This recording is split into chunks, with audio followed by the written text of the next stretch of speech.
Olá, seres humanos animalescos! Olá, seras humanas animalescas! Eu sou Otávio Gaia, este aqui é o Super 8 e hoje... O filminho da vez é um original Netflix que me surpreendeu quando venceu essas nossas enquetes aqui. Por se tratar de um drama misturado com suspense enigmático, eu não tinha ouvido falar muito, aí fui lá ver e olha... Simbora!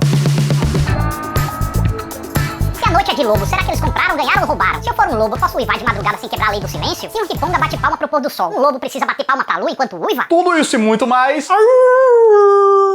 Agora! Como esse é o Vale Crítica Especial, ele vai ter duas partes. A primeira é uma análise do filme sem spoiler, e na segunda, aí sim, com spoilers, a gente vai tentar desvendar os seus mistérios. Pois bem, vamos começar. Depois que um gurizinho é supostamente raptado e devorado por um lobo numa pequena comunidade lá nos confins do Alasca, uma mãe convida um escritor fanático por esses bichinhos para que ele possa ajudá-la a encontrar o lobo que matou seu filho e matar o dito cujo. Quando começou a surgir uma galera pedindo pra eu falar sobre Noite de Lobos porque não tinha entendido, eu que sequer sabia da existência dele logo fiquei empolgado, pois vocês sabem o quanto eu me interesso por esses filmes mais misteriosos e que a gente nem sempre consegue pescar tudo logo de cara. Quando o filme começou, o enredo é estabelecido de forma clara e rápida, o que me deixou encasquetado como aquela premissa iria render algo que deixa as pessoas cheias de interrogações na cabeça. Porém, se o ponto de partida é entregue com tamanha prontidão, o filme também não demora a mostrar que possui uma narrativa bem distante daquilo que a gente está acostumado e a se desdobrar em algo mais estranho do que os primeiros minutos pareciam indicar. A trama avança lentamente com alguns estouros pontuais e acompanhamos personagens pouco expressivos e comunicativos. Aliás, pouco é generosidade minha, né? O povo quase não esboça uma reação e quando fala, fala pra dentro. No entanto, apesar de não parecerem estar comunicando algo além do trivial, não se engane. Esse é o grande pulo do gato do roteiro. É justamente aí onde ele esconde o mapa do seu tesouro. Ou melhor, as pistas de seus mistérios. E quando eu falo em pistas, se satisfaça com isso, porque eu creio que Noite de Lobos dificilmente apresenta respostas. A expositividade do roteiro é tão mínima que o máximo que a gente vai encontrar vão ser esses indícios. Daí a gente tenta montar os enigmas na nossa cabeça e que a força esteja conosco. Se isso é bom ou ruim, aí vai depender do filtro de cada um. Eu, embora tenha saído do filme com a minha interpretação dos símbolos, saí não tão agradado assim. Mas nem foi por faltar respostas. Foi mais porque eu achei que a construção de certos mistérios foram forçados para o filme ganhar uma aura de mais cabeçudo do que de fato é. O roteiro investe todas as suas fichas em atitudes despropositadas que jamais são explicadas muito bem. E quando a gente interpreta, as respostas são tão broxantes que jamais justifica tamanho mistério. Meio que... Ah, é isso? Ah, tá. Eu simplesmente achei que os mistérios não são tão inspirados ou interessantes assim para serem tão guardados a 7 chaves. Acho até que são meio anêmicos. Se o roteiro tivesse dado mais substâncias em torno desses mistérios e não ter tentado fazer tanto segredo, a gente poderia se abrir mais pro filme e isso teria deixado a experiência mais estimulante. E eu falo isso porque geralmente eu quero rever os filmes que me deixam cheio de dúvidas para remontar as coisas com os conhecimentos que eu já tenho no final. Mas esse é um exemplo que particularmente não me despertou essa vontade. Mas calma, pera lá. Eu também não tô querendo esculachar o filme não. Quero apenas dizer que ele não me conquistou. Eu não me apaixonei, sabe como é que é? Como aconteceu com os misteriosos recentes O Culto e Hereditário. Neles, eu achei a camada superficial intrigante o bastante para me interessar pelos mistérios escondidos, os quais me pareceram igualmente intrigantes. E tudo envolvido por narrativas que me deixavam cada vez mais imerso, mesmo sendo mais lentas do que o comum. Aqui, a condução da história é irregular e isso pouco tem a ver com ritmo. Na verdade, tem a ver com o que o roteiro achou relevante abordar e como isso é transportado para a tela. Tem pedaços muito envolventes, como o início, que faz a gente rapidamente se interessar pela premissa através de uma conversa pausada e enigmática. A gente sabe que tem algo acontecendo, mas não sabe muito bem o que é. Mas dá vontade de saber. Então salta para uma narrativa paralela surpreendente e quando volta para a narrativa principal, a trama dá um passo enorme e parece que está se concluindo, o que mexe com a expectativa que o próprio filme alimentou na gente. E isso é excelentântico, porque isso deixa uma dúvida gostosa no ar, do tipo... Tá, e agora? Pra onde é que o filme vai? Vai acabar? Acabou? E só então aí é que termina o primeiro ato. A partir de então é que a história viria a se desenvolver, mas é também aí que começam as irregularidades. Ora, o filme erra ao se perder demais em seus mistérios na ilusão de que eles são, super supimpa, ora acerta no tom e no tempo dedicado a eles. Ora acerta ao explodir sua mente, deixando você do tipo... Gente, como assim? Por quê? Onde? Como? Quando? Ora erra ao mergulhar profundamente num desses momentos de explosão mental, se desviando e tirando o foco do arco principal, porque esse momento é extraordinariamente...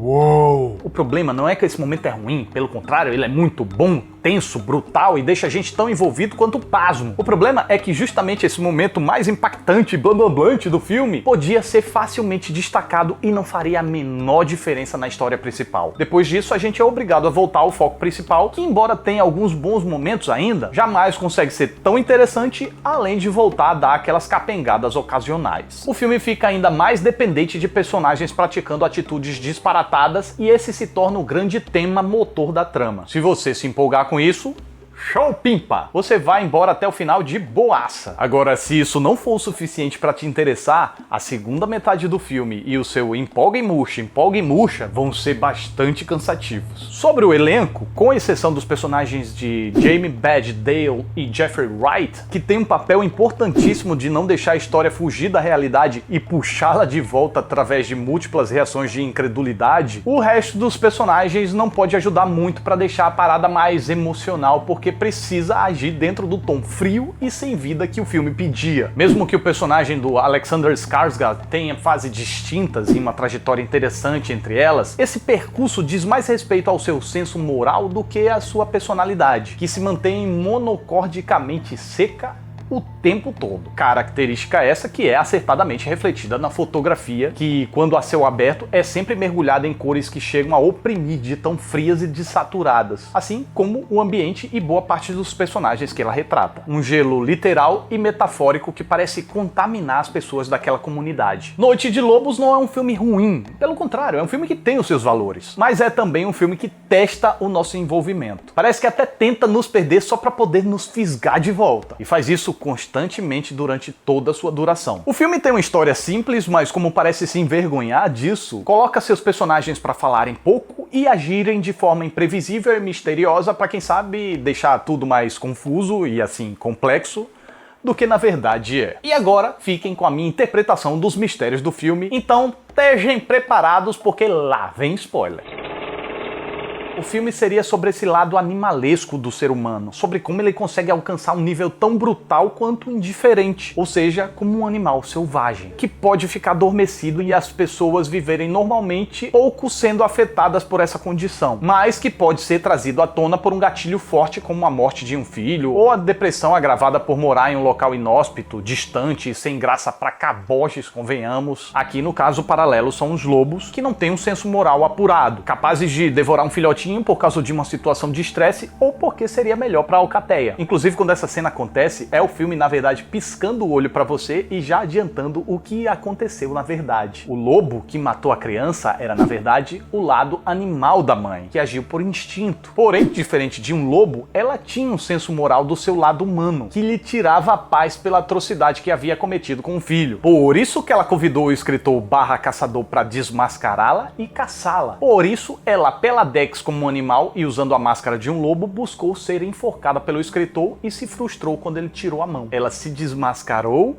e depois quis ser caçada. O filme tem uma aura de sobrenatural, mas pra mim isso é tudo balela. Apesar daquele velhinho falar que o pai do Vernon queria curá-lo de um mal não natural, esse lado sobrenatural do filme é tratado apenas como religiosidade, como crença, como símbolos. Mas esses símbolos só influenciam na história porque os personagens acreditam neles, não porque eles de fato têm um efeito real para mudar o curso do enredo, como aquele ritual que o Vernon fez com o filho que deu zero consequência na trama. Tanto faz como tanto fez. Por exemplo, o vilarejo onde as pessoas vivem lá é um local fictício chamado Kilut. Nome esse que, segundo Hugo Ogler, significa um espírito maligno que se assemelha a um cão sem pelos e se deleita com os mortos. Ora, se não é o próprio Vernon. Faz diferença pra você entender o filme? Nenhuma. Mas dá aquele brilhinho, né?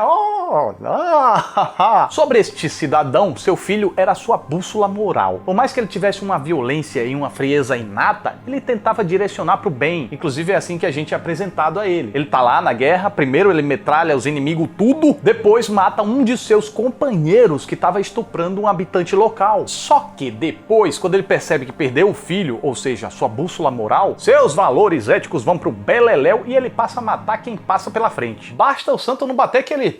como um animal selvagem, sem remorso, sem dúvida, sem titubear, sem compaixão, sem empatia. Talvez a empatia ele guarde só para os seres da mesma espécie, humanos lobos. E é por isso que ele poupa a esposa, mesmo que ela tenha cometido o ato que lhe despertou a animalice. E uma teoria que reforça que eles sejam da mesma espécie é que eles na verdade seriam irmãos. Algo reforçado quando a Medora diz: I knew him my whole life.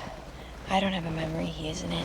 Oh, incesto, que reprovável. Para humanos sim, mas isso não é um problema que os caninos costumam se lixar, né? Já o escritor, por que ele poupou? Talvez tenha sido porque o lado animal dele só mata quem acredita ser uma ameaça. Como o escritor era de fora, talvez ele não tivesse tão maculado como as pessoas daquele ambiente. Agora, no caso do Tian, a revolta dele é motivada pela morte da filha, ok? Mas por que ele tem uma birra tão grande com os policiais? Talvez ele os culpe pelo esquecimento e desprezo ao qual seu povo foi submetido pela população branca que foi excluindo e empurrando os nativos americanos cada vez mais para o isolamento em áreas inóspitas. Mas lembra daquilo que eu falei logo no início do vídeo sobre faltar substâncias a essas perguntas sem respostas? Pois é, apesar dessa situação ter rendido aquela cena de tiroteio vó da bagarai, essa raiva do personagem é jogada de qualquer jeito no meio do filme. Eu mesmo não teria pescado esse contexto dos nativos americanos se eu não tivesse visto o filme Terra Selvagem, que aborda um tema parecido, mas com muito mais eficácia e sem perder aquela sutileza charmosa que a gente valoriza por aqui. Quanto a outros elementos sem explicação, são apenas símbolos que pouco ou nada vão interferir na compreensão do filme. Pois, como eu disse, ao meu ver, ele não é tão complexo como finge ser. E lá vai minha reação ao filme. E você aí, concorda comigo ou discorda comigo, hein? E tem outra interpretação que não esta que eu falei agora? Compartilha aí com nós. Gente, estamos chegando a 1 milhão de inscritos. Eu já escolhi o primeiro filme não recente que eu vou falar. Mistérios. Mas enfim, vamos pra frente, né? Vamos pra frente que esse é só o primeiro milhão. Esse canal ainda vai render muita coisa pra vocês. E muito obrigado por estarem acompanhando com tanto afinco. Então, é isso. Mais um Super 8 tá chegando ao final. Eu fico muito grato pela atenção de vocês. Muito obrigado, até a próxima e... Isso é tchau em lobonês. Vou acordar os vizinhos tudo.